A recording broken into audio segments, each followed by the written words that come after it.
নমস্কাৰ, স্বাগতম জনাইছোঁ আমাৰ ইউটিউব চেনেলৰ অন্য এটা ভিডিঅ'ৰ মাজলৈ। এই ভিডিঅ'টোত আমি এটা বিশেষ টপিকৰ ওপৰত আলোচনা কৰিম আৰু ইতিমধ্যে সেই টপিকটোৰ ওপৰত আমি ভিডিঅ' প্ৰস্তুত কৰিছোঁ। কিন্তু তথাপিও ছাত্ৰ ছাত্ৰীসকলে কি কৰিছে, আমাক কমেণ্ট যোগে তেওঁলোকে এতিয়াও সুধি আছে বা তেওঁলোকৰ এতিয়াও কনফিউজন হৈ আছে যে হয়তো মেট্ৰিকৰ ৰিজাল্ট এই এপ্ৰিল মাহতেই দিব পাৰে নেকি, বা লোকসভা নিৰ্বাচনৰ আগতেই হয়তো মেট্ৰিকৰ ৰিজাল্ট ঘোষণা কৰিব পাৰে নেকি। সেই সন্দৰ্ভতে আজিৰ ভিডিঅ'টো প্ৰস্তুত কৰা হৈছে। গতিকে যিসকলে পোনপ্ৰথমে আমাৰ চেনেলটোত ভিজিট কৰিছে, প্লিজ তেওঁলোকে চেনেলটো ছাবস্ক্ৰাইব কৰিব, লগতে ন'টিফিকেশ্যন বেলটো অলত ক্লিক কৰিব, যাতে আমি ভৱিষ্যতে যিখিনি আপডেট দি থাকোঁ সেই আপোনালোকে অতি সোনকালে যাতে সেই আপডেটখিনি পাব পাৰে।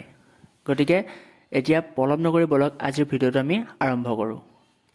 গতিকে ছাত্ৰ ছাত্ৰীসকল, পোনপ্ৰথমে এটা শেহতীয়া আপডেট তোমালোকক দিব বিচাৰোঁ, আৰু সেয়া হৈছে ইতিমধ্যে আমি জনামতে আছু আৰু যি শিক্ষা সংসদ আছে তেওঁলোকৰ মাজত এখন মিটিং ইতিমধ্যে সম্পূৰ্ণ হৈছে, আৰু মিটিংখনত আছুৱে বিভিন্ন দাবী উত্থাপন কৰাৰ লগতে মেট্ৰিকৰ যি ৰিজাল্ট, সেই ৰিজাল্টসমূহ লোকসভা নিৰ্বাচনৰ আগতে দিব পাৰি নেকি, বা দিবলৈ তেওঁলোকে কি কৰিছে, শিক্ষা সংসদক তেওঁলোকে যি অনুৰোধ কৰিছিলে। কিন্তু শিক্ষা সংসদৰ বা সেৱাই যি কৈছে, তেওঁলোকৰ ইতিমধ্যে পৰীক্ষাৰ বহি যি মূল্যাংকন প্ৰক্ৰিয়া সেইটো ইতিমধ্যে চলি আছে, আৰু হয়তো এই যি মূল্যাংকন প্ৰক্ৰিয়া আছে এই প্ৰক্ৰিয়াটো চলি থাকিবলৈ আৰু হয়তো এমাহমান সময় তেওঁলোকক প্ৰয়োজন হ'ব। গতিকে এই যি লোকসভা নিৰ্বাচন তাৰ আগতে মেট্ৰিকৰ ৰিজাল্ট দিয়াটো সম্ভৱ নহয় সেৱাৰ তথ্য অনুসৰি।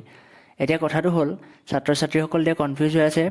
গতিকে তোমালোকৰ কনফিউজনটো তোমালোকে এতিয়া পিছলৈ ৰাখি, এতিয়া মেইন কথাটো হ'ল যে তোমালোকৰ ৰিজাল্টটো এই এপ্ৰিল মাহত নিদিয়ে, তোমালোকৰ ৰিজাল্ট দিব মে' মাহতে, আৰু মে' মাহৰ হয়তো 15 তাৰিখৰ পিছত তোমালোকৰ ৰিজাল্ট দিয়াৰ সম্ভাৱনা অতিকৈ বেছি আছে।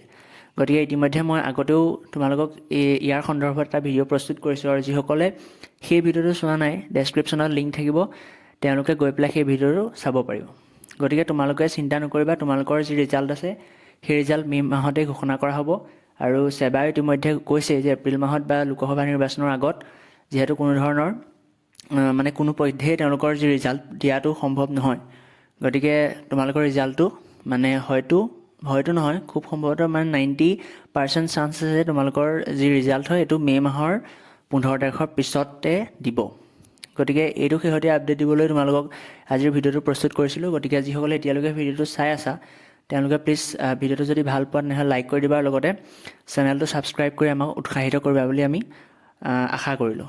এতিয়া আজিৰ ভিডিঅ'টো আমি ইমানতে সামৰিছোঁ, আৰু ভৱিষ্যতৰ আপডেটখিনি পাই থাকিবৰ বাবে তোমালোকে প্লিজ চেনেলটো ছাবস্ক্ৰাইব কৰি লোৱা, আৰু লগতে এই ভিডিঅ'টো যদি ভাল পাইছা তেনেহ'লে বন্ধুবৰ্গৰ মাজত শ্বেয়াৰ কৰিবা। গতিকে আজিলৈ ইমানতে সামৰিছোঁ। ধন্যবাদ। জয় অসম।